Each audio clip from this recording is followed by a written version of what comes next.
Yeah. Okay, so welcome again, everyone. So today I have this thing in front of me. It's again taken from that little PDF which I had shared earlier with all of you. 100 poems by Kabir, translated by Tagore. And this particular song, it's a very famous one. In Hindi, it's called Ya Ghat Bhitar Baag Bagiche. Yahi mein sirjan hara. So this is the translation that we have in front of us. And if you want to listen to this song, it's beautifully sung by many singers. Especially, I like to listen to the version of by Vidya Rauji. She has sung it beautifully, and it's available on YouTube also. Ya Ghat Bhitar Baag Bagiche. So I can also share the link later on the WhatsApp group if one of you is interested to listen to it. Yeah, so I'll just read the translation.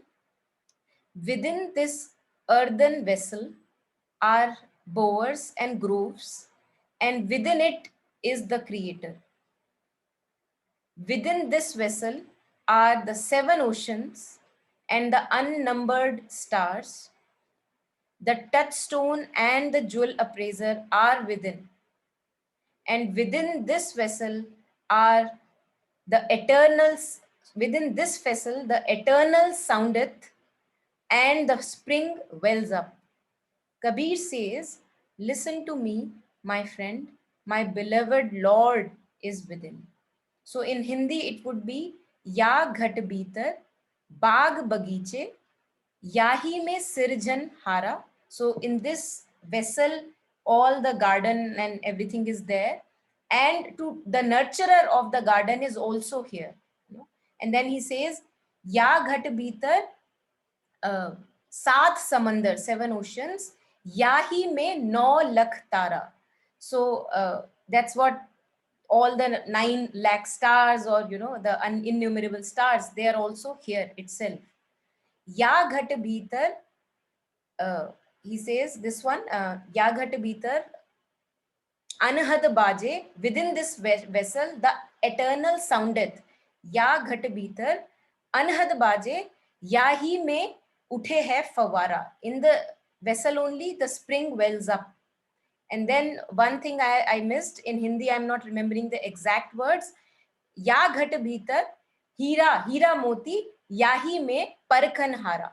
So the jewels are also here within this body, and the one who can value the jewel is also here in this body. And then he ends with, kahe Kabir suno bhai sadho, yahi mein guru hamara. So in this vessel lies the eternal Guru, my Lord. Yeah. So we'll just pause for a while, and then we'll one by one share and unmute and share our reflections. Yeah.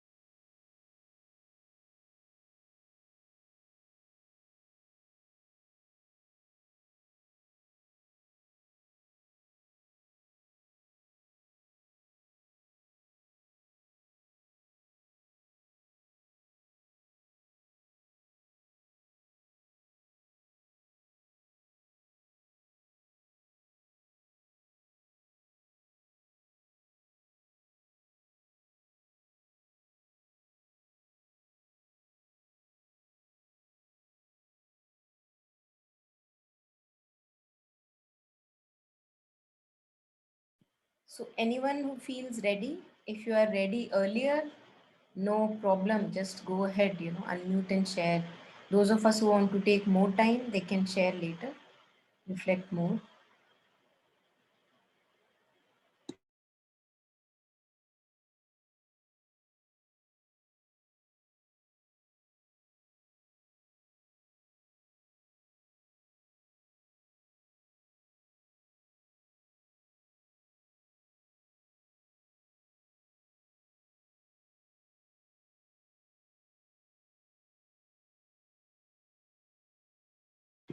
So we'll be sharing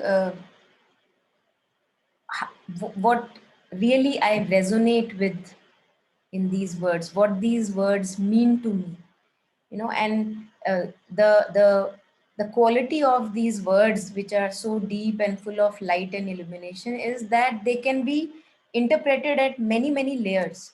So we can interpret at a level of our day-to-day existence, or something beyond, or some other levels to it. And we don't have to shy away that my meaning would be right or not. At any level, if you resonate with it, it would be the right meaning for you, and it will also help us go deeper into the text. Yeah. So just allow yourself to go ahead and take it in any which way it resonates with you. Yeah.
So I feel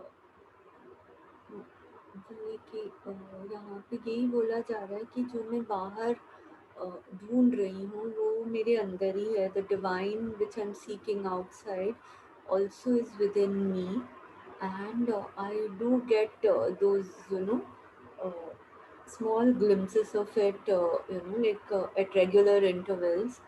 And basically that is the realization that, the Lord is within. So, by understanding your own self, understanding your or maybe listening to your higher self, you will, become one with the divine which is within you only.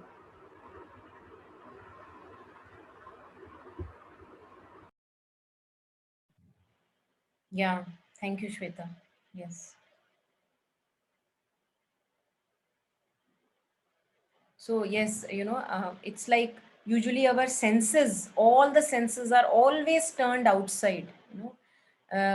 We see something, we get attracted, we want to have that.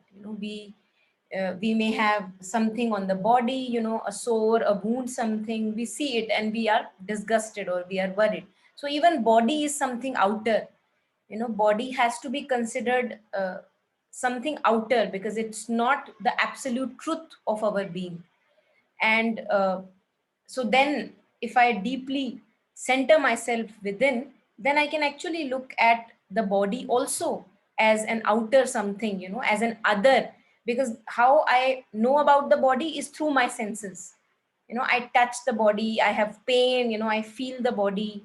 If it's burning, then I sense the body. So these are all the work of senses, which have been used. We are used to turn the senses outwards, and hence we depend on all the mental perception, what we are taking in from the surroundings, and then we make judgments based on our senses. So this seems like this song is calling us within. It calls us back within ourselves, that as you shared, that we are just roaming here and there and here and there with scattered threads of consciousness all about. And he says that what you are actually looking for, what you're truly seeking, when he says, my beloved Lord is within. Now we can actually go into this, that what is Lord for us? All we are seeking is, if we go to the roots of all our seeking, we are seeking contentment. We seek happiness through our relationships, joy through our relationships, or through money, or through power, or through work. And all that we make external things as a mean that it will be given to me. If I have this much of money, then I will be happy. If I have these many relationships, if that relationship is not taken from me, then only I will be happy. Yeah. So that is also, we can, I would relate that with Lord, because that is all we seek. We seek peace, we seek inner joy, we seek contentment. So all these are name, if I can say, parallel, names for the Lord, beloved Lord, that we seek. And he says that you will not get it outside. He lies right here within you all the time, 24/7. Our body is with us 24/7. We are never away from the body. And yet we feel so restless, we feel so incomplete, wanting to complete ourselves through our fulfillment of desires, fulfillment of ambitions, this or that.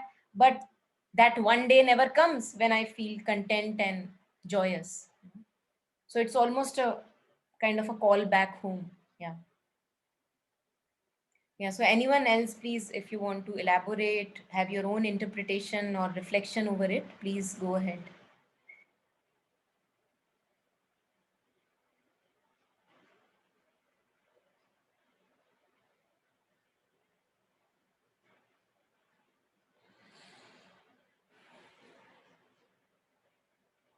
So if anyone is not willing right now, I think I'll just go ahead, because, and if there is anything in between, just share. Within this earthen vessel, now referring to the body, the earth element, matter, referring to the physical manifestation of the divine. Within this earthen vessel are bowers and grooves, and within it is the creator. So usually we say that if I have to unite with the divine, I have to go away somewhere else. Unfortunately, we cannot leave the body. We have to go where somewhere else, far from family, home, and everywhere, so that I can unite with the creator. Although that seclusion is needed at times, to meditate upon something. But he says that the creator is one with his creation. Prabhu or Prabhuta, creation and the created is one. I think this brings us a lot of relaxation. This does not make us split. Usually spiritual life seems to be split with the earthly life, and that is why we have so much of chaos in life. Because we make these two separate things. Those who are spiritual cannot have a good material existence. Although if we look deeper, those who are absolutely spiritual, they actually can utilize all the material resources very, very well, very wisely. Yeah, because they will not be exploiting those resources for their own completion.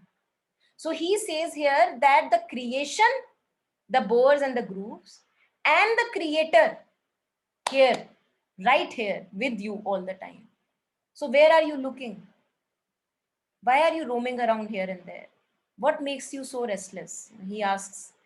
Within this earthen vessel are the bowers and grooves, the creation, and within it is the creator, the Sarjanhara, Srijan karne wala, one who created all that, one because of whom all that this exists. He is one with the creation.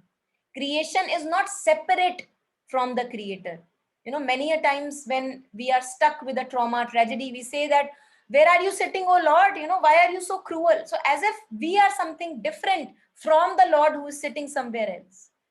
Now he gives a completely different but a beautiful, and many masters have also obviously contemplated on this, that creation is one with the divine. The divine is to be found in each and every grain of the creation.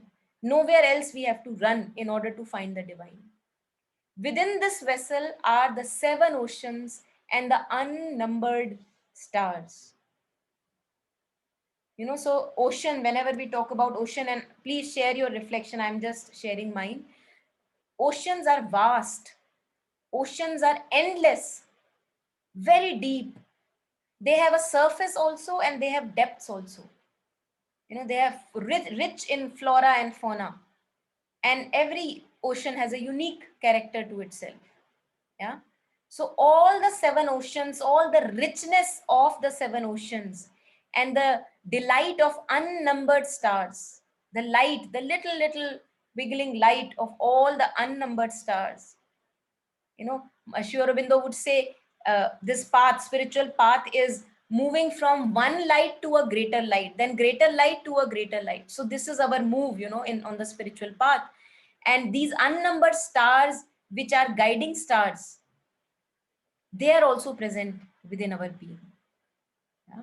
The touchstone and the jewel appraiser are within. So the Hira Moti and the one who would value the Hira Moti, you know, the jewel, that also is present within.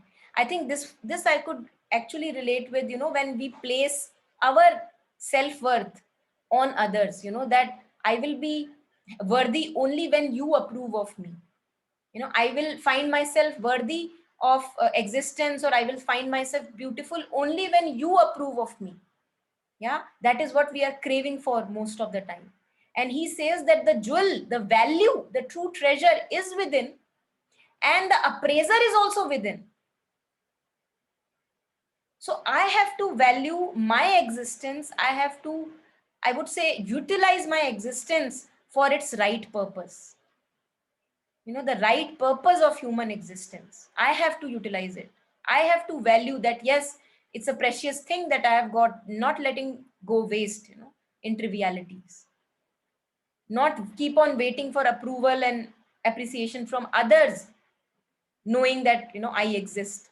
I exist, and I'm grateful to exist, and let me make the best use of it, the existence.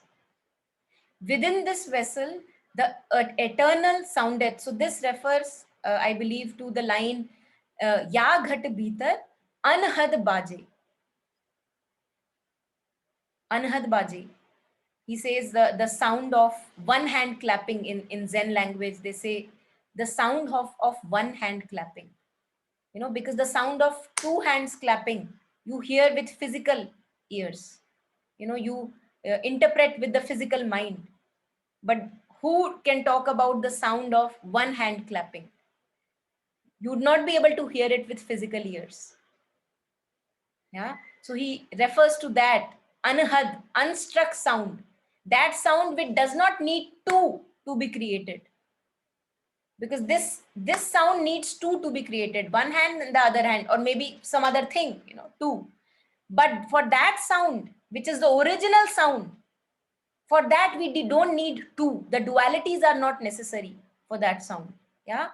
Within this vessel, the original exists, the eternal soundeth, and the spring wells up.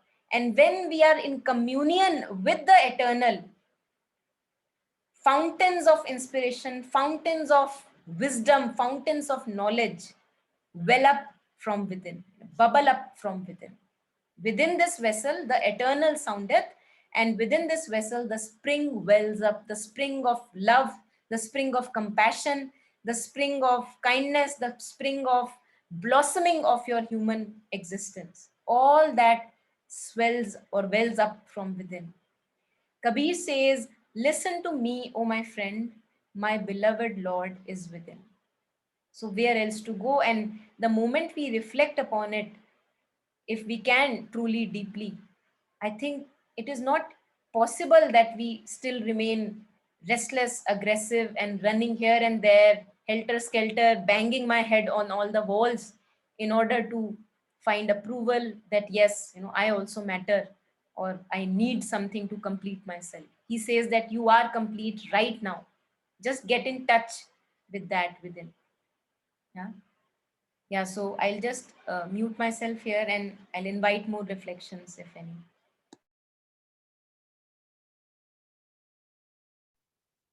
Yeah, Monica, I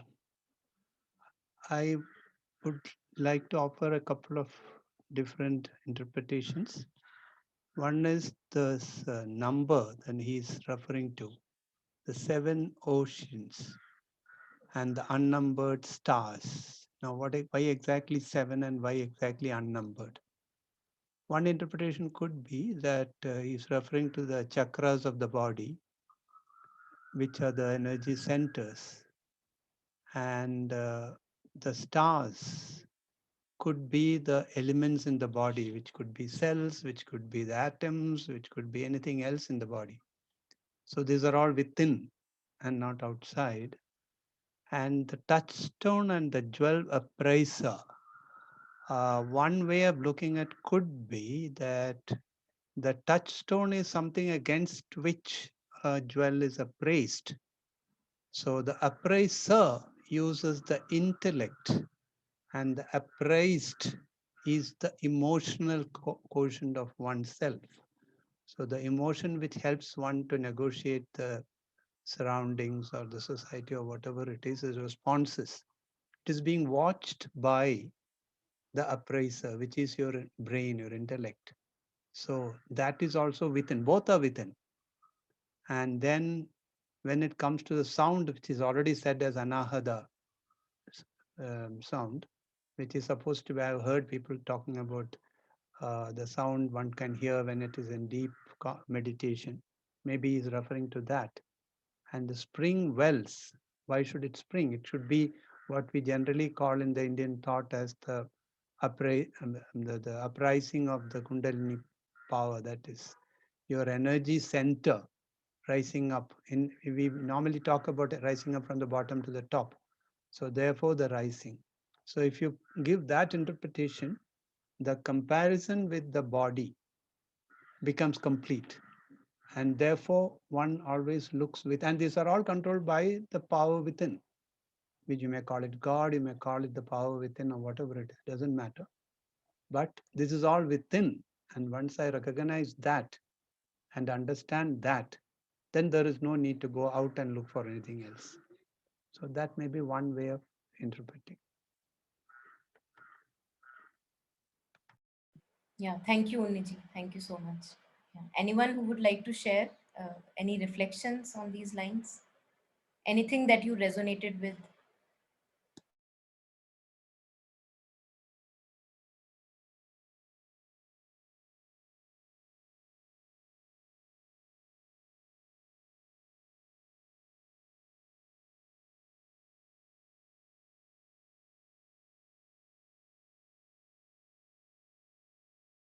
Okay, so that's okay. I think if we don't have further reflections on this, I'll just share something next.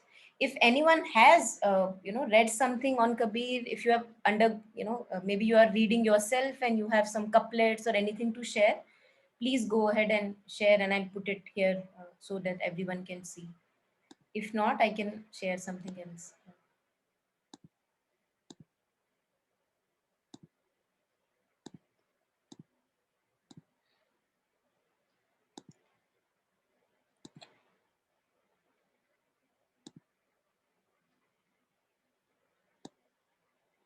So this is a beautiful song by and I have a little booklet which is created by Shabnam Virmani, who has done this Kabir project and took Kabir to actually out to public from all the folk places.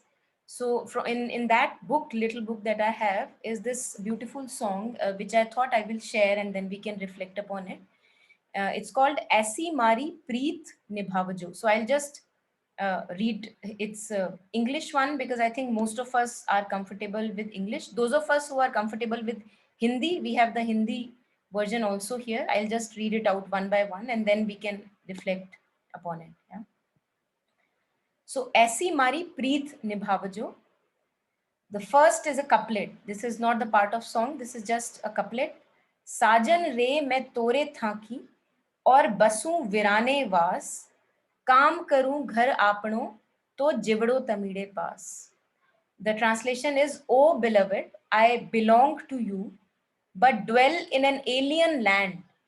I go about my household chores, but my heart remains with you. And then starts the song.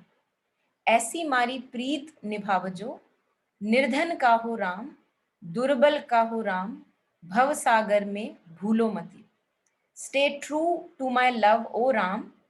Don't leave me in this world ocean. And then I think the words that are not really completely translated is Ho Nirdhan ka ho naam. So Nirdhan means that the one who is poor, one who is not rich. May Ram belong to me. The one who is durbal, the one who is weak, may the Ram belong to me. ऐसी मारी प्रीत निभावजो. Because that's where we seek the divine the most, when we are in our weakest spots, the darkmost challenges. Nirdhan का हो राम, दुर्बल का हो राम, भव सागर में भूलो मती. In this emotional, the ocean, Bhav Sagar refers to the world that we have, all the upheavals that we go through in this world ocean. तम तो झरकट हम बेलड़ी, रंग तम से लपटाए, तम तो ढल डोने हम सुखी जावा, मारा कई हो हवाल ऐसी मारी प्रीत निभावजो. So you are a tree, I am a vine. I stay entwined to you, around you. If you fall down, I wither. What will become of me? This is the refrain that comes again and again. Mara kahin ho hawal. So what will become of me if you are not there? So please stay true to my love. Yeah. तम तो बादल हम मोरिया, रंग तम से हड़खाए, तम तो गर्जो ने हम बोलिया, मारा कहीं हो हवाल. So just like a peacock is, he says, you are a cloud and I am a peacock. I stay entranced by you. If you thunder, I call out. If you burst with rain, I sing to you. What will become of me if you are not there? So stay true to my love. Again, the refrain comes. तम तो समंदर हम माछली, रंग तमरा हो माए, तम तो सुखों ने हम मरी जावा, मारा कहीं हो हवाल ऐसी मारी प्रीत निभावजो. So he says, you are the ocean, I am a fish. And if you are not there, what will happen to me? I'll die. Fish dies without the water. So it's because of you that I exist. If you are not there, there is no point in my existence. If you dry up, I die. What will become of me? Oh, stay true to my love, O Ram. And then the last one, Kahe Kabir Dharmidas se, Pihu Thara Ghat Mai. I think it resonates with what we took earlier. कहे कबीर धर्मदास से PU थारा घट माए, कहे कबीर धर्मदास से PU हृदय धड़काए. Again the refrain comes. So the beloved resides in your body, the beloved makes your heart beat. Don't forget me in this world ocean. Yeah, so again, I think it resonates deeply with what we took earlier, although it was not planned. I did not plan it, but I see that it's completely in resonance. So yeah, whenever anyone is ready, we can take a few moments and share.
So the first line in the couplet that is taken is beautiful line. I deeply resonate with it every time I read it. It says, Sajan re मैं तोरे थाकी. So this is a mixture of, if I'm not wrong, than. Whenever you talk about big pieces of cloth, you talk about a than. You know, in Hindi you say it's the than, it's the thick cloth where it's a roll and you have the than of the cloth. So he says, oh beloved, the seeker here says, oh beloved, I belong to you. I am made of your fabric. You know, that's what she says here. Sajan re, oh my beloved, I am made of you. The fabric I am made of you is your fabric. Sajan re मैं तोरे था की और बसू virane was. And you have sent me somewhere, you know, where I cannot really connect much, you know. So again, I would say the soul uh, kind of falling down into this material existence and then taking the journey forward. You know, so this material existence is actually a deep, in the beginning, it is a deep cage for the soul. In Savitri, one lines come up, you know, that the limitless, the soul, trapped in the limited, which is the body. And no wonder that often we feel that there is so much that we wish for us to progress, to grow, but the body cannot allow. There are limits to the body. Yeah, so the material existence puts a cage or like a limit around the soul. Yeah, sajan re मैं तोरे था की और बसों वीराने वास. So what I do, how I make peace with it, काम करूं घर आपनो. I do my daily stuff, whatever little I have to do.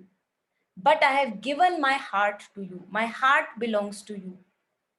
You know, my heart is not here in this physical existence.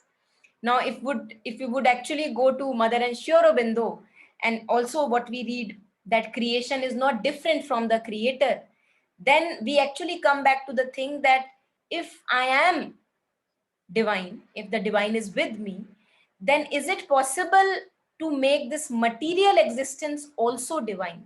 You know, that is where integral yoga of Mother and Sri Aurobindo will push us forward, that you don't have to abandon the world in order to seek the divine. The divine and the world are one. So can we make it more and more and more beautiful, you know, and go ahead on this journey, not abandoning the world? Yeah. So anyone who wants to share reflections on the song?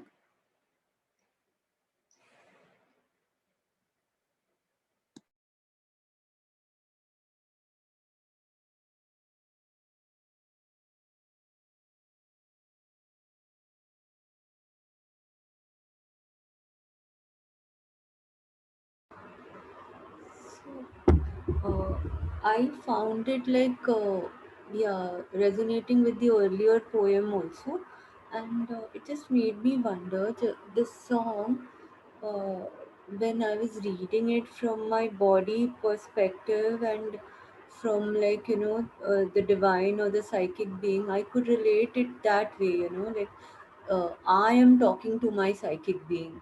So the whole poem, when I read it in that sense, yeah, I it made sense in that way, like every paragraph, like if I'm talking to my own psychic being, own divine energy in me, I would feel like this, as a person, as a human being, without you, like where would I be?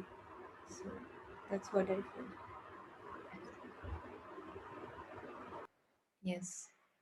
I think this also takes me to, for example, you know, when we enter depression, you know, when we enter deep states of depression, despair, we hardly can see light. We are craving for light, but we have disconnected from our divine essence, you know, and that doesn't make us feel nice, you know. So that goes very well with the refrain, that what will happen to me if not you, what will become of me if not you. So it actually happens that whenever we disconnect with our essence within, we do not take out time to keep on, you know, kind of checking within and what I truly seek in my life, what is, you know, kind of being needs to be addressed, then we lose a connect with that divine essence, although it is there right here 24/7. But I have lost a connect. I have lost a connect because thoughts are so absorbing, you know, thoughts, emotional conflicts, they are so absorbing, they appear so real, that when I enter into that world of illusion created by the thought, created by the emotions, I actually feel so drowned in the challenge, so drowned in the darkness, that there are possibilities that, you know, then we enter into a state which is deeply disconnected with the essence within. Yeah, and it does not make us feel nice. You know, today if we ask who would like to be in depression, no one will say yes, I will like to be in depression, yet we go through it. You know, so there are times in life where things happen, thoughts make us, you know, like kind of a puppet of them, and we allow the thoughts to make a puppet of them. Emotions play their kind of unruliness, and we disconnect with our true essence. And it is very clear again and again in this refrain. He says, don't forget me in this world ocean. Because if not for the connecting within again and again, we actually feel troubled in the ocean, you know, troubled with the emotions, troubled with the thoughts. And all of that appears so real. You know, that if I don't fix this outer situation, then, you know, I cannot have peace. But that's not true. That's not true. Yeah. Yeah. Anyone else?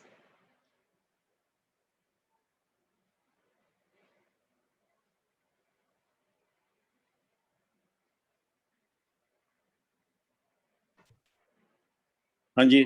जी रवि जी। मैं sorry late आया, माफी चाहता हूँ, मैं नहीं, सो गया था।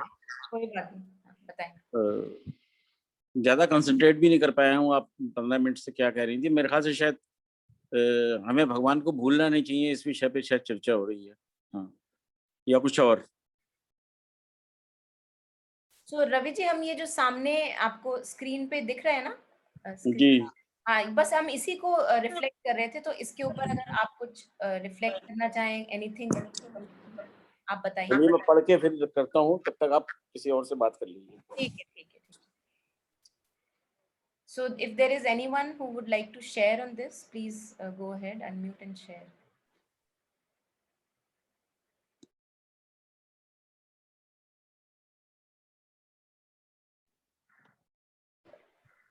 Yes, Uniji, please go ahead. When you were talking about, you know, you mentioned about the role of cloth and the tan. So I was reminded of Kabir's pesha, that is his profession, which was that of a weaver. And therefore, if you look at that from that point of view, he's starting with his regular daily work. That is what he's referring to probably when he says what is it? I can't read it properly here. But basically the household chores of the day, Yes. which is his daily routines, which has something to do with his weaving profession, the work that he was doing. And he has always compared the weave, the weft and warp of the weave, the Jini Jini song of Kabir, has always come through as part of the life and the weaves of the life. I mean, how the one negotiates the life. So if you look at the poem, what I was trying to point out was it starts with the outside or with the daily routine, then it suddenly jumps out to the oceans and mountains and clouds and peacocks and whatnot. Everything outside, not inside. And then suddenly at the end, he's going back and saying that everything is within. So that how he combines that and showing that while I am searching for it outside, I'm trying to relate to the outside, but I do realize at the end of it that everything is inside and I don't really have to look outside for this. While I relate to the environment, I will relate to the nature, I relate to where I am and what I am to the in an outside manifestation. The truth of it is that ultimately it is within.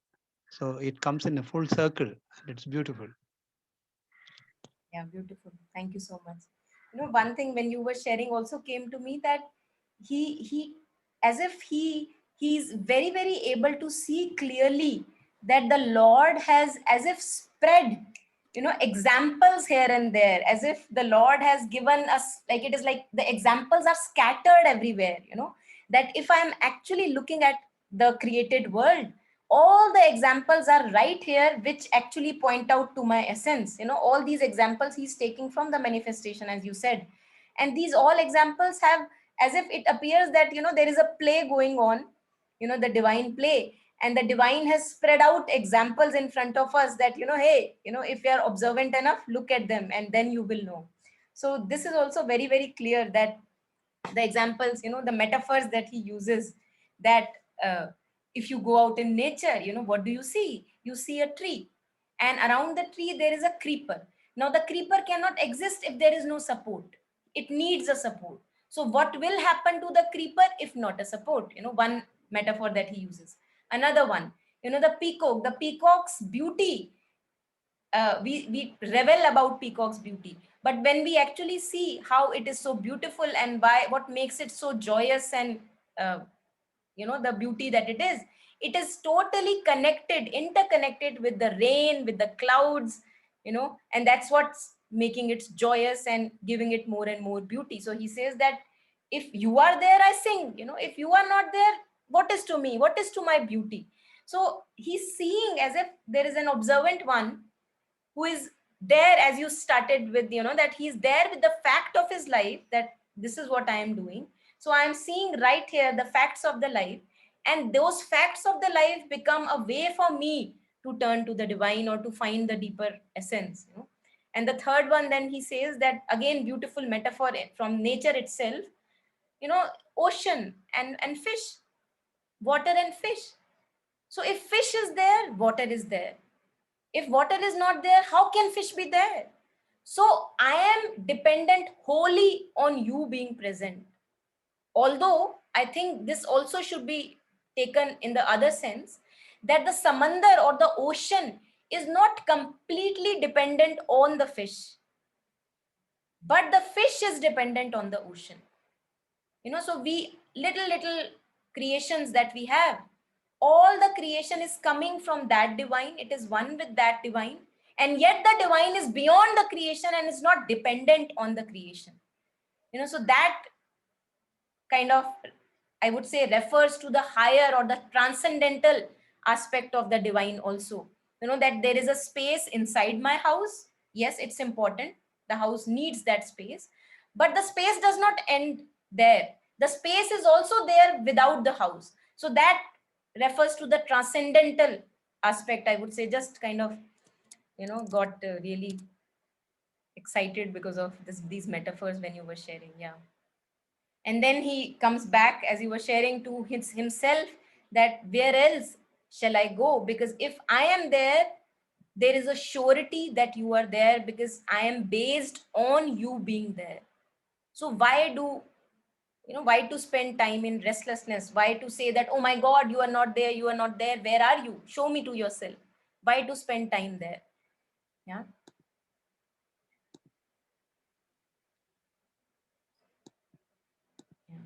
So anything else? Anyone on these beautiful lines? Or also, I see there is a receptivity here, as if the seeker has a very strong sensitivity, because not everyone would say that, I do not exist if you not exist. But he's very clear that, please don't forget me, don't forget me. So there is this absolute bhakta bhav, the devoted bhav also, which is very visible here, that you don't leave me. It also refers to that those moments where we face disconnect from within, so there we feel depressed, we have dark times in our lives. Although things change, time that it is there, times change, and hence again a time comes where through that darkness I find a deeper light. Yeah. So, and yet there is this refrain again and again, that please let me stay close to you, let me not lose the sight of you, because that keeps me alive. So beautiful lines. Yeah. Anyone who would like to share anything more? मैं 1 minute ले सकता हूँ? जी रवि जी, बताइए। मैं एक छोटा सा example दे रहा हूँ। श्री रामकृष्ण परमहंस जो स्वामी विवेकानंद के गुरु थे, तो उनकी पूरी जीवनी की 2 किताबें किसी सदस्य ने लिखी थी जो उनके साथ रहते थे, रामकृष्ण वचनामृत।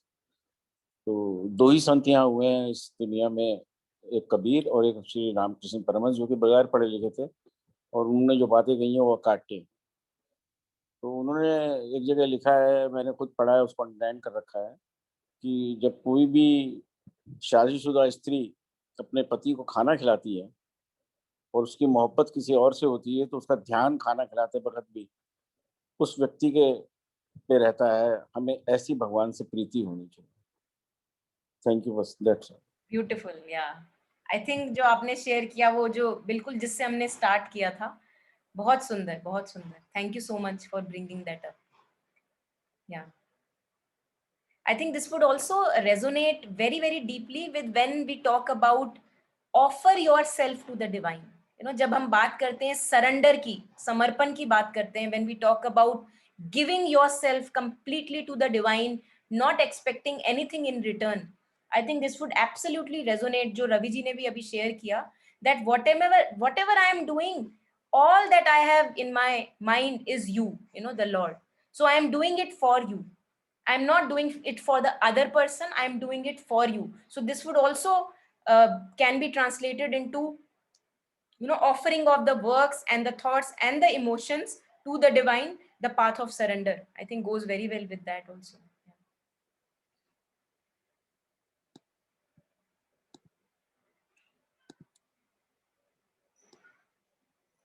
Yeah, so if there is anything, anyone else, Aditi, Geeta ji, Swapna, I'll have to take names because there are good listeners here, but we also need good reflections.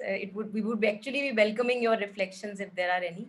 Jayashri, Galaxy 2, Gaurav, Uniji and Shweta, if you have anything more, please unmute and share.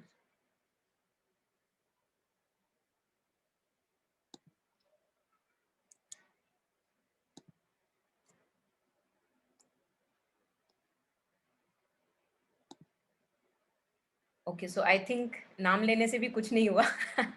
So I'll just go ahead with what we have towards the end. There is one more thing which I have for reflection. I'll just put it up.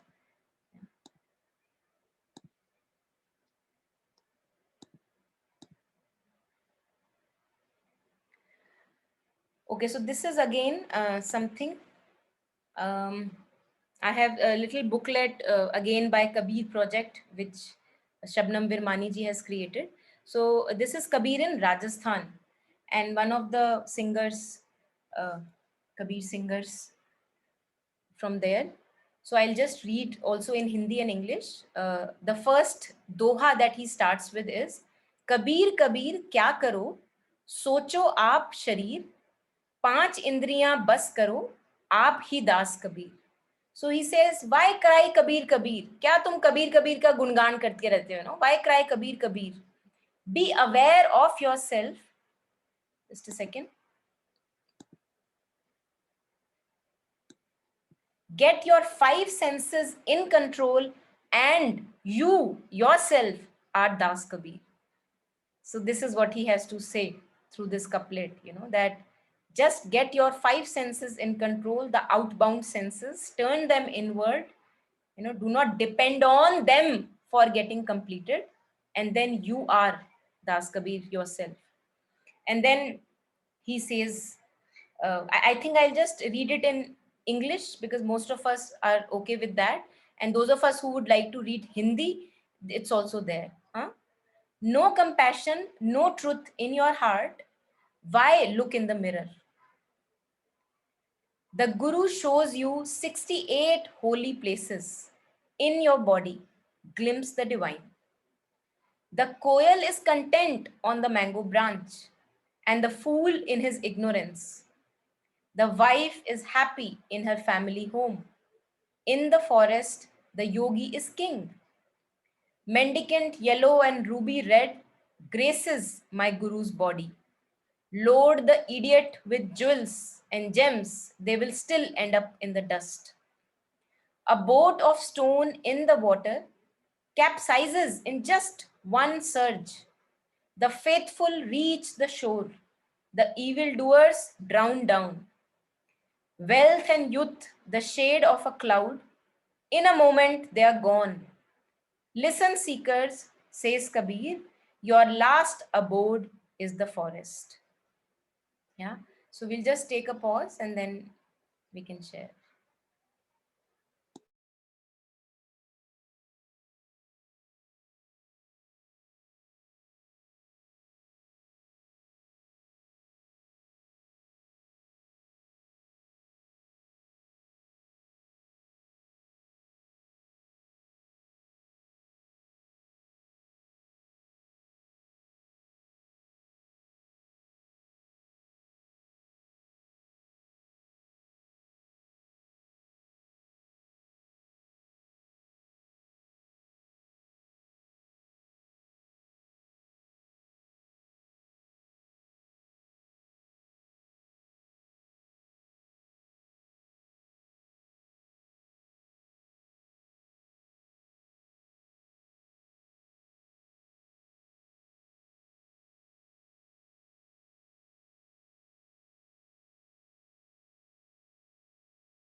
So the name of this song is Darshan Kar Banda Dehi Mein.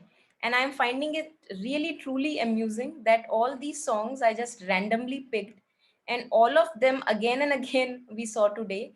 Again, it points to Darshan Kar Banda Dehi Mein. So you find your Lord within your being, within your body. So again, this also refers to that essence or the theme that we have today.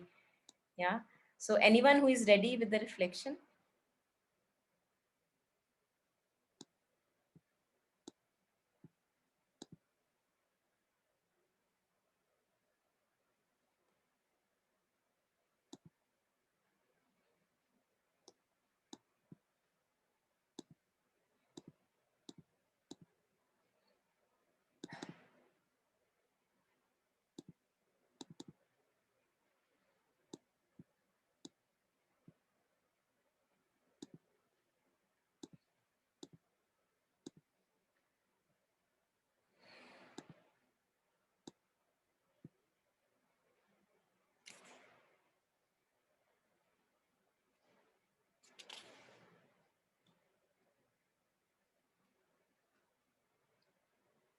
Yes.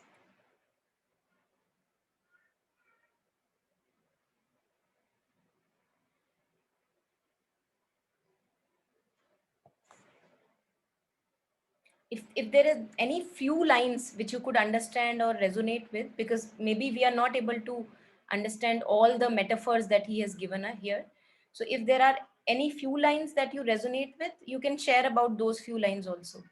We don't have to just go over everything.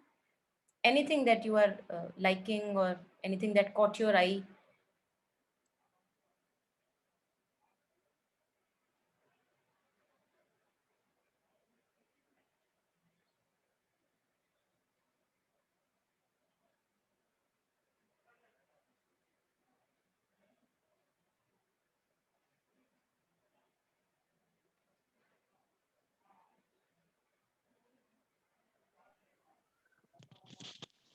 Nobody's saying anything. Let me offer one Yeah. something I picked up.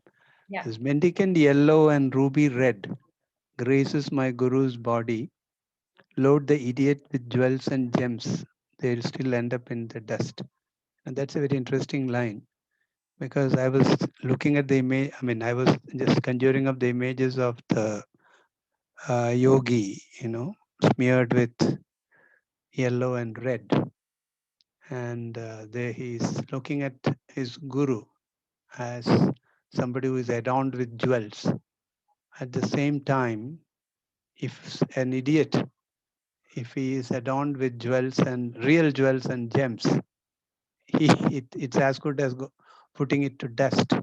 So that imagery of that one, a guru is inside, that's a different story. But just the imagery of those lines, that sounds very interesting. And the 68 holy places, I am not able to figure out exactly how that 68 comes, like the chakra, 7 chakras, there must be some point in that 68. I'm not able to recapture it that immediately. So that's very interesting. Yeah, thank you, Uniji. Yeah, I am also not sure about the 68, and you're right. There must be some particular thing that he's referring to here. All these numbers have a significance, just like the 7 chakras and the other points. But then he talks about the 3 gunas. Many a times he uses the 3, panch tatru, and many other numbers. So this 68 also must have a significance. Yeah. So anyone who wants to go ahead and share anything, any few lines that you resonated with in this one?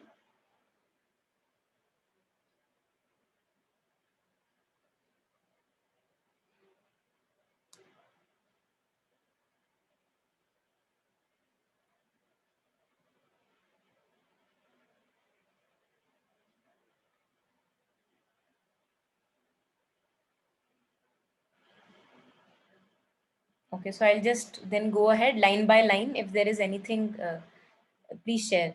And I'll see how much, because this is a little, I find it a little difficult, but there are things which we can understand also. So let us take those, and maybe we can leave those which we don't get right now. Yeah. So first of all, he starts with, again, these couplets are not along with the songs. They are combined with the songs by the singers in different areas. Although they are put together whenever a couplet resonates, so they combine them with the song. Yeah. Why cry Kabir, Kabir? Why are you looking up to Kabir, and wanting to be like him? If you really want to be like him, he says, be aware of yourself, get your five senses in control, and you are Das Kabir. I think for me personally, my five senses cannot be in control if I still have a lot to get from the world. If I think that the world can give me a lot still, it can fulfill my incompletions, it can fulfill the sense of lack that I feel, then I cannot let go of my senses. But if I have broken my nose again and again, if I have banged my head on the wall again and again, and I know that the work of the senses, at least in this domain, that to fulfill my incompletions, my senses are never going to able to do that. That is not the way it should go. I cannot fulfill my incompletions through external things, situations, people, singing praises about me, and all that comes through the senses. So then, if I have suffered enough, then I can actually put my senses to rest. Especially to rest, that they'll not be able to fulfill the lack that I feel within. Only in that sense. Not that I have to shun the senses. I will still be using my senses in the work that I do, but now the senses are not being abused by this hungry fellow within me who wants to get completed. So I can taste a jalebi just like that, like, with a refined taste, or I can taste a jalebi from a sense of incompletion, that as is there is a hungry ghost within me and it wants to feed on the jalebi. So there is no problem with the jalebi or having the taste of the jalebi. The thing is that what is the approach, what is the attitude that I have towards that. Yeah. So senses can also become very, very abusive. The way we use it in consumerist fashion is very abusive, but senses can also be very refined, and they can be actually used as a prasad from the divine. That thank God for this tongue, because if tongue was not separate from the jalebi, how would I actually relish the taste of the jalebi? So you thank, you feel grateful in that duality being existing. In that sense also senses can prevail, but we usually are in the abusive sense of the senses. Yeah, that I want to just fill my void up through the consumption of either people, relationships, or things and substances in my life. No compassion, no truth in your heart. Why look in the mirror? We make ourselves beautiful. We'll take care of our hair, we'll take care of our eyes, the skin, everything. But if there is no compassion, if there is no kindness, then he says, why look in the mirror? What is so special about you? So I think this is something very important, because if as a human being, I am not evolving into more and more deeper compassion and getting in touch with my inner truth more and more, he says, no point looking in the mirror. Don't think that you are very unique and special. Yeah. The Guru shows you 68 holy places. Now, we don't know what these holy places are, but it must be signifying something. And if anyone gets to know what these 68 holy places are, please share. Yeah, Gaurav, you want to share? Yeah, I just actually looked it up. This is basically in Hindu mythology, they are mentioning it as 68 जो 68 तीर्थ हिंदुस्तान में है, जिसमें Badrinath, Padmanabham temple, and all these tirth sthans which are there. So they've counted them as 68 holy places in India as per the Hindu mythology. So that is what is being referred here. Beautiful, interesting. So he says that these 68 holy places are not outside. I mean, they may be outside because there are outer manifestations of what is inner. So there is a macrocosm and the microcosm. And he says that these 68 holy places, the pilgrim places, are within your body. Now, where they are, how to get in touch with them, that only is an individual journey, or a guru or a master would guide. Yeah. So the Guru shows you 68 holy places in your body. So again, a reference to no need to go outside. I think it is there in all the Kabir couplets. Again and again, he says, stop hankering about too much about the external things and situations. And that's why he decided that when I'm going to die, I will die in a place where people say that you will get hell if you die here, Magahar. But he was born in a place which is considered to be very holy. But he wanted to make it sure that everybody knows that although this is a spiritual being, but he is happy to die in what people call as hell, because it does not matter. It does not matter. Because owing to the fact that we give so much importance to these external things, that this is where my ashes should go, and this is where, I want to study, and this is where we give so much importance to that. And he's again and again cutting it down, and putting the right attitude in life in place. That if you do not turn within, if you do not find the Lord within, no matter if you take 100 dips in the holy Ganges, does not matter. Dip in your own self, dip in your own being. Yeah, glimpse the divine. Yeah, thank you so much, Gaurav, for sharing that. Yeah. Actually, I'm also reminded of, I was just thinking, I didn't know whether to share it or not. It reminds me of a lot of, movie scenes wherein the antagonist is a big devotee of Bhagwan, and he's doing puja all the time and doing all the wrongdoings. So does does all his deeds make him और ही उसको पूजा जो वो कर रहा है, क्या वो उसको वो भगवान के नजदीक उसको ले जाता है, या जो आदमी पूजा ना करके प्रत्यक्ष रूप से वो भगवान के ज्यादा नजदीक है? So that thing is resonating within you.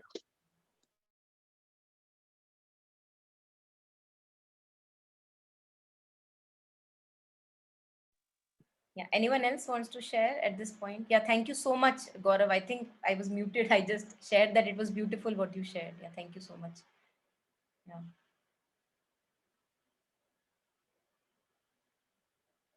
I think he starts with what you just shared, that no compassion, no truth in your heart. Why look in the mirror? So if your actions, if your day-to-day actions are not reflecting your kind of, devotion towards the Lord, there is no point. Absolutely. And this paragraph, the koyal is content on the mango branch and the fool in his ignorance. I think one can also see this as we are so happy and content within our limited views. We don't want to actually discuss them many a times, because what if they are contradicted? And I would connect it here with Mother and Sri Aurobindo again, because they have said that the mind should be made so supple that you put two antagonistic point of views, this point of view and extremely opposite looking point of view, and then you work it around so beautifully, and you kind of understand it so well deeply, that you realize that what this person is saying and what this person is saying is actually one. And this is how the mind is made supple. Usually what appears contradictory is not truly contradictory, when you go deeper into the roots. And while we don't allow this to happen, we don't like friction in life. We have only friends who resonate with us mostly. We rarely have friends who like to deeply discuss things, whether there are agreements or disagreements. Yeah, so he says the koyal is content on the mango branch and the fool in his ignorance. Why would he want to get out of ignorance if not for suffering later? Yeah, the wife is happy in her family home. In the forest, the yogi is king. So I could not actually reflect much on these last two lines of this paragraph. If anyone has anything that comes to you, please share. The wife is happy in her family home. In the forest, the yogi is king.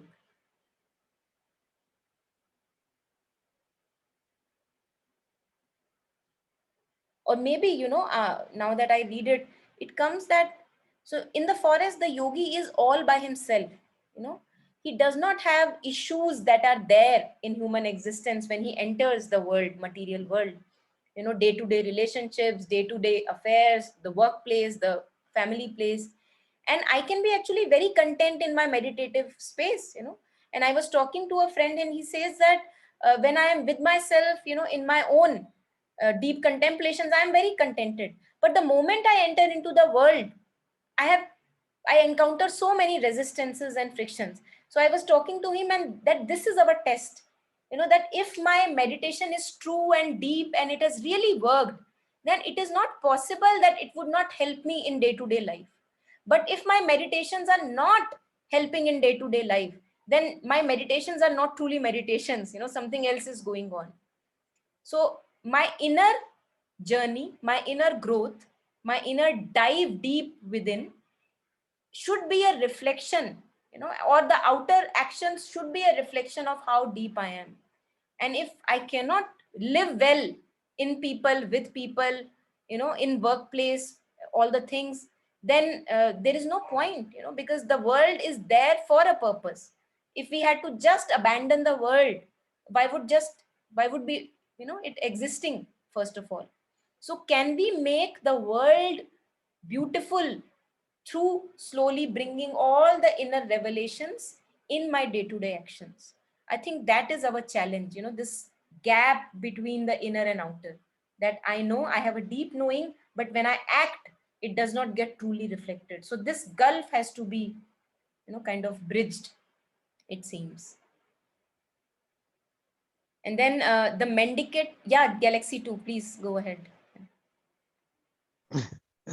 Yeah. When we talk about the world, since we're talking about the world, I think the Gita also says, you've got to actually, the point to arrive at is to be able to look at everyone and see everyone that they have a presence of God within them, and to be really all accepting, which is I don't know when that'll ever happen, but that's supposed to be what the world is there for us to be able to see in everything God. I think that's where we really need to be headed. We can't shun the world because it's very easy, like a yogi, like you're just saying, to sit in his silence and sit. And I think even the thing of the housewife, she's so busy with everything and she thinks it's the most important thing to do, which it is at a level. But there's no search for anything beyond that. That's my take on it. Beautiful. Yeah. Thank you so much, Chikiji. Yeah. I didn't know it was you, so that's why. Yeah. Thank you for sharing. Yeah. Anything more? Look at that. Yeah. This again, going back to this coil wife mendicant, that descriptions. There are two ways one can look at it. One is to say that coil is content in the mango branch. Whatever he is doing or she is doing is contented with that. The fool is in his ignorance. Though he is saying that, one way of looking at it would be, if you are content with what you're doing, if you're totally absorbed in your karma, whatever your karma is, whether the wife is in the family home or whether the coil is in the mango branch, once you are content and totally absorbed in what you are doing, I don't think he is decrying that. He's saying, I don't think anywhere in our thought, Indian thought, a properly understood and committed karma is considered as anything lower than the best. It is always the best. But the point is, now look at the last one. The yogi in the forest is the king. Now, that use of the word yogi is the king is very interesting because he thinks he's the king. He thinks he's doing the yoga. He thinks he's doing the right thing. At the same time, he is not. That is why he immediately jumps to the guru immediately after that.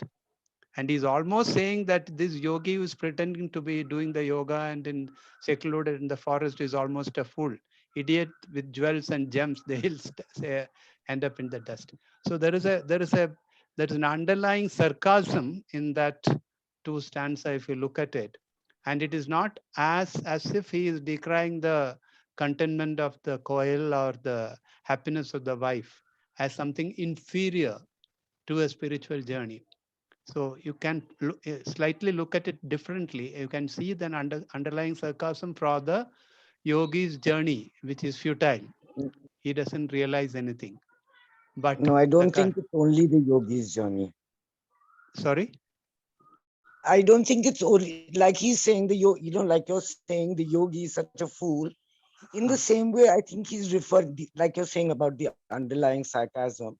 Yeah. In the same way of the koel and the housewife, that's what he's really saying. It's possible. And Possible. it's not decrying a lady, not at all. I mean, a housewife. But Certainly. she's so content that she's not looking for anything more than that, or she believes that's all there is. Like Monica was saying, it's the attitude. If you're doing it, if you're looking like Anand my ma says, that if there is Shiva, there is Gauri. So the attitude has to be there. And I think even Monica was trying to say the same thing of the attitude with which you're doing seva. Even if it's seva to your husband or your child or your mother or your grandmother or your in-laws, it's the attitude with which you're doing it. Are you doing it as seva towards God? Or are you doing it as an individual that the ego comes in and says, okay, I'm doing so much. I think that's what even Monica was trying to say earlier. I could be absolutely wrong. No. I think I'm totally in agreement with you. That is the exact thing that I was also trying to say. Thank you. Okay. Yeah, absolutely. I think you both were trying to say the same thing, but in different ways. And one thing which comes here, the fool in his ignorance, this reminds me again, I may be just connecting different dots. This reminds me of mother saying that don't be ever satisfied with yourself on the spiritual path. So yes, absolutely, there has to be contentment in the being, and that is from where we do all the actions, that I'm content and that's I don't need anything from anywhere, and I'm doing the actions with right attitude, as Chikiji and Uniji were sharing, that I'm absorbed in my karmas. But here the other thing that comes into picture, where this, I think this reference, the fool in his ignorance, if I become too content with my progress, then it stagnates me. I think that really this line was coming when you guys were sharing, that mother says that don't be too satisfied with your progress on this spiritual path. Because if I say that I am absolutely content with the progress I have made, and there is no further yearning to progress and move on, then we become actually kind of, too comfortable in the limited, whatever state that we have reached. While this journey is an ongoing journey, it's a lifetimes of a journey. So dissatisfaction in one sense, because the fool is content with the ignorance, dissatisfaction with my own progress in one sense is absolutely essential to progress on the path. I think this is what I connected here. Yes, Chikiji, please. No, I was at that time I was going to say something. No, you're just going absolutely perfectly right.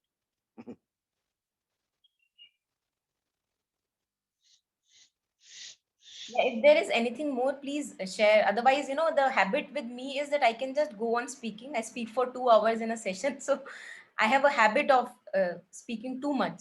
And if there is any reflection, anything, bring it on, please. Yeah.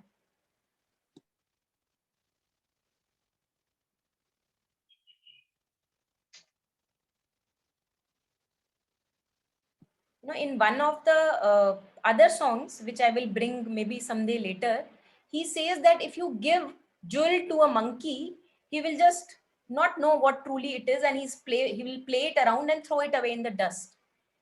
And then he says that like that he uses many metaphors, and again he uses here, load the idiot with jewels and gems, and they will still end up in the dust. So who is the idiot? I ask myself. I would say I am the idiot if I don't recognize this precious life that I have. So Kabir, in many couplets, again through many songs, he says that what are you doing with your life? What are you supposed to do with your life? Wake up, wake up. So as if I am sitting on a treasure and I don't know that there is a treasure I am sitting on. So that is why Kabir's intention, or masters, other masters have tried to wake us up from this sleep of ignorance. always bound by the senses, never truly finding or going beyond the senses. So I would say we are the idiots if we do not recognize how precious this life is and what is the true purpose of this life. What is it here for? And then he says, then they will still end up in dust. A whole lifetime passes by and no realization has happened. I am, hardly any progression has happened. All the trifles and trinkets of life have taken more space. Yeah. So what was the purpose of human life? Why did I come at all? Was it just consumption and revenge and anger and hate? Was it just that, or was it something more? So again, I think something for us to reflect upon, that the jewels and gems are right here, but if I am an idiot, then I would not be valuing them enough, and I'll be just throwing them here and there. Yeah. And then he talks about a boat of stone in the water.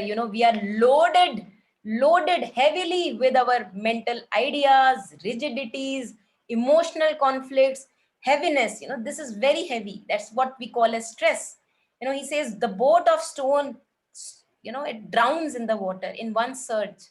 So if we are keeping ourselves heavy with opinions, heavy with mental residues, emotional conflicts, it's not going to happen that easily. The faithful reach the shore, he says. So the one who is wanting nothing in life but the Lord's feet, all I want is this Lord's feet, and that is how I proceed in my actions. All my actions are offered to Lord's feet. The faithful one, only that one reaches the shore. The evildoers drown down. So if I'm trying to inflict evil on the others, a little bit of ill will only. Evil does not need something big to do. I don't have to kill someone to be evil. Just a bit of ill will, and I make my head heavy and the heart heavy. And I'm not being faithful to my lightness within, the light within. He says only the faithful ones reach the shore. The evildoers drown.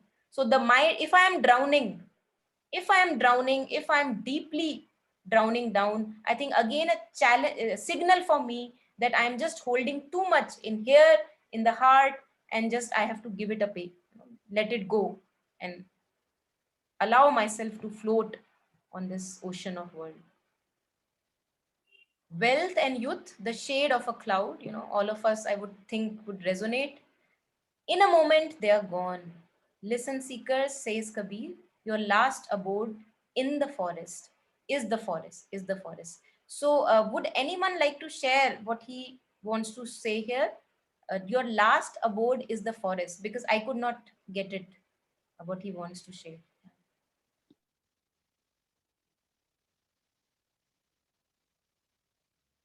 Yeah, thanks, Aditi. Thank you for joining.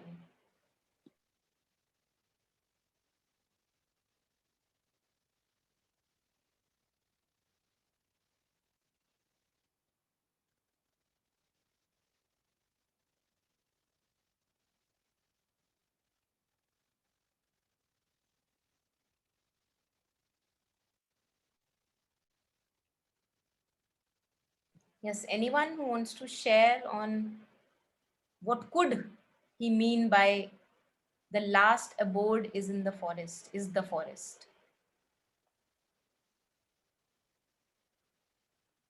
The forest of life. Forest of life? Yeah, I don't know, maybe. Yeah. Because life feels like a forest. Mm. And you've got to come to terms with it at some point of time. Yeah. I have no idea. Yeah. Just what? Yes. Yes. One way of interpreting could be that a forest for a seeker could be what one makes it out to be. It could be a beautiful place to live in, or it could be a dangerous place from which one cannot get out. So either way, you end up in a place, and it is up to you or up to me to decide what I will make it out to be. So if my path is correct, I end up in a forest that is beautiful, which I can enjoy, which I am at peace with. But if I am not in that path, I end up in a dark forest, which I find threatening and difficult to get out. So forest in that sense could be a metaphor which one could interpret as to how one looks at life or how one has dealt with life. So he may be indicating in that direction. Yeah, interesting. Any more reflections on this? The forest, the last abode is the forest.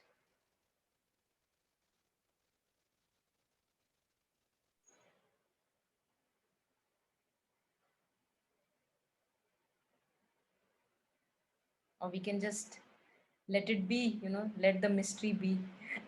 And maybe while we are sleeping, or maybe someday, it happens that something opens up more deeply. Yeah.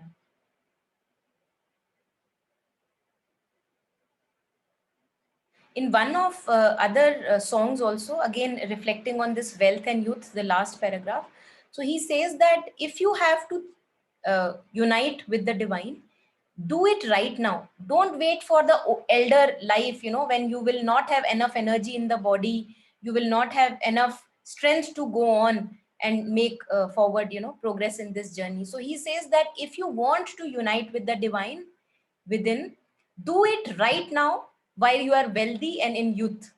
So while you are full of energy, you have the energy to do the sadhana, travel the path of sadhana. He says that do it right now, because when your body will not be in shape, then it will demand so much of attention that it will be hard. So again, I can bring up that some other time. So youth would also reflect that thing here, that before it is gone, because it's thank you, Gaurav, thank you for joining. Before it's gone, make use of it. The youth, or whatever health, remaining health that you have, make use of it, so that the purpose of human life is served and you don't waste a human janam or the birth. Yeah. So let us keep it open then. I think we can maybe later on get more intuitions, more insights on these last few lines. And I just wanted to share that it could be on those lines only, the way he says that the fool is in his ignorance, and he says that the wife is happy in her family home, in the forest the yogi is king. So when we talk about a regular life, even according to dharma or whatever the Indian way, तो वो कैसे गृहस्थ आश्रम फिर वनाश्रम. So that way your last abode, like आप अभी the wealth and youth the shade of cloud वो भी चला गया, and then finally बुढ़ापे में आप forest जाओगे to find that what you can seek right now. So you won't reach your ultimate while you follow these things, कि last abode is a forest and वो अभी मेरा वनाश्रम आ गया और मैं, so that's a very limited way, you won't reach your ultimate. Would be that. actually that makes sense. At least to me, it makes a lot of sense. Because if you actually see what you are saying, our journey is a lone journey. So I may be in wealth and youth, I may be surrounded by family and friends, but my journey, inward journey, is a lone journey. So it's actually as if I am a yogi in the forest, even when I am immersed in the worldly day-to-day actions. So I think I resonate with what you just shared. Yeah, thank you for sharing. Yeah.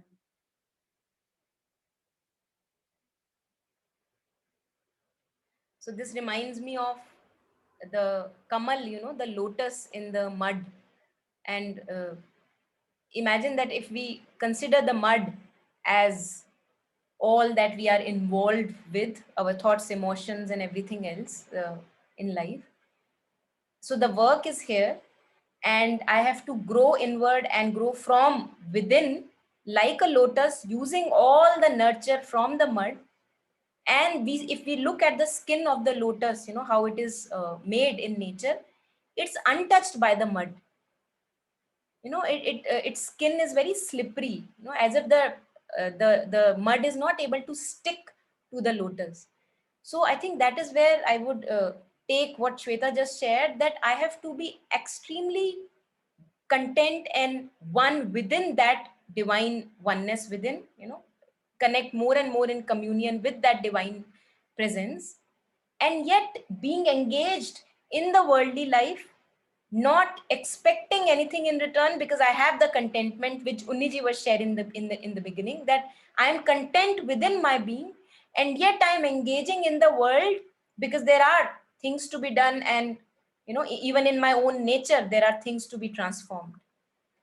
But that untouchedness, within how a lotus is untouched by the mud that is there, although still getting the nurture from it.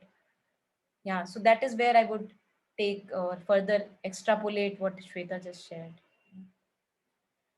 Uh, Actually, I was thinking in the other way, that if in the now, if you don't realize, like the way Kabir says, why cry Kabir, Kabir, be aware of yourself, get your five senses in control, and you are Das Kabir. So don't follow this norm of like ये जो है कि अभी हम family में हैं, फिर बाद में like there's so many like वो यही follow करते कि अभी क्यों पड़े इसमें, क्योंकि अभी तो मेरे अभी like I have to enjoy all the rasas, so there is a time in old age when like all this needs to be done. So in that way I feel that the last para says, wealth and youth, the shade of a cloud, in a moment they are gone. Listen seekers, says Kabir, your last abode is the forest. In that way maybe you will like not achieve if you wait for that time of your life to seek this, कि अभी तो time नहीं आया है, तो उस हिसाब से तो आप सिर्फ फॉरेस्ट में रहोगे, you won't be able to achieve your ultimate, which is like right now, it doesn't depend. So Yes, yes, something like that. yes. I'm also not sure. No, I think I think I am resonating. Okay. Yeah, anything else? Anyone at this?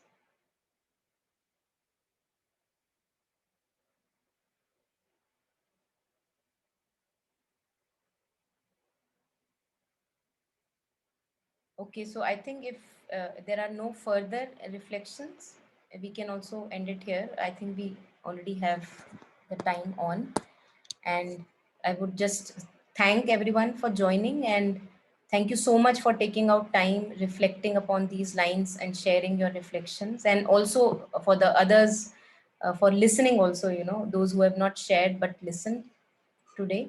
Thank you so much. Yeah. Okay, bye bye. Thank you so much, Thank Monica.